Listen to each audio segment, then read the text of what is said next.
season. Neighborhoods stand like ghost towns, and in winter they look even sadder.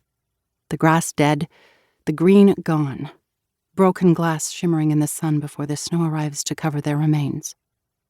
This particular home is a 3-story red brick beauty that looks like a castle. The windows are broken, the walls are collapsing, and yet the wooden staircase, visible to the world, remains intact. I slow down just enough every day to admire the finials, worn and shining from the hands that have polished them over the years. There is a line of shattered windows just above the ground, and as you pass by, you catch a glimmer of red in the basement. Coming the opposite way, you swear you can see a man smiling. I stopped years ago to investigate. I parked, careful to avoid nails, and wound my way in high heels through the weeds to the broken window. I knelt and peeked into the basement. Santa! A plastic-molded Santa smiled at me. It was a vintage mold, like the one my grandparents centered in the middle of a wreath on their front door every year, of a cheery Santa with red cheeks, blue eyes, green gloves, holding a candy cane tied in a golden bow. I scanned the basement. Boxes were still stacked everywhere. Tubs were marked Christmas. In the corner of the basement sat a sign overrun with cobwebs that read Santa's Toy Shop. December 1975. They're here! They're here!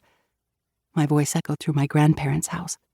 I ran to the front door, grabbed the first catalog, which seemed to weigh nearly as much as I did, and tottered down the steep basement stairs.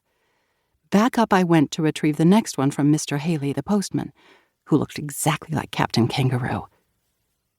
"Don't move," I said, disappearing and returning moments later. Then back down the stairs I scrambled once again. Mr. Haley laughed when I returned the final time, out of breath. "Last one," he said. "Oh, and a bunch of Christmas cards for your grandmother." I bent over, panting as if I'd just done wind sprints on the track. "Tired?" he asked. I shook my head. "No, think of what Santa carries, not to mention what you carry every day." "You got me there," he said. "Here's the cards. I'll see you tomorrow. Merry Christmas." I watched him trudge through the freshly fallen snow, just enough to dust the world in white. If there's one thing we never had to worry about in our town of Frankenmuth, it was a white Christmas. My dad said it was one of the gifts of living in a Christmas wonderland. "Merry Christmas, Mr. Haley," I yelled, my breath coming out in puffs. I shut the door, tossed the cards on the telephone desk sitting in the foyer, and hightailed it back down to the basement. I looked at the catalogs where I'd set them on the shag carpet and ran around them in a happy circle doing a little jig. I turned on the electric fireplace. It was so cool, fake brick, and it just faded into the Z-brick walls. The flames seemed to dance, even though they weren't real. I went over to the card table where my grandparents played games, bridge, canasta, hearts, and I grabbed my marker from a cup. The red one. The one I used every year. The one Santa would recognize. I took a seat on the orange shag and arranged the catalogs in a semicircle around me.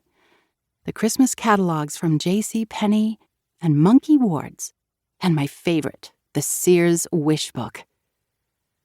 The catalogs were heavy and thick, big as the Buick my grandpa drove. They were brand new and all mine. I began to flip through the crisp pages, turning quickly to the ones that showed all the toys, clothes, and games I wanted for Christmas. I was lost for hours in the pages, dreaming, hoping, wishing. "Yes, yes, yes," I said, my marker in constant motion. "Are you using a red marker so Santa will see?" I looked up, and my dad was standing over me. He was tall, hair as fair as mine. He had just gotten off work. He was an accountant at a car dealership, and he never seemed happy when he got home from work. Until he came down to my grandparents' basement. "Of course," I said. "Finn gets green. I use red." "So, what do you want Santa to bring you this year?" I patted the carpet, and my dad took a seat next to me. I began showing him all the things I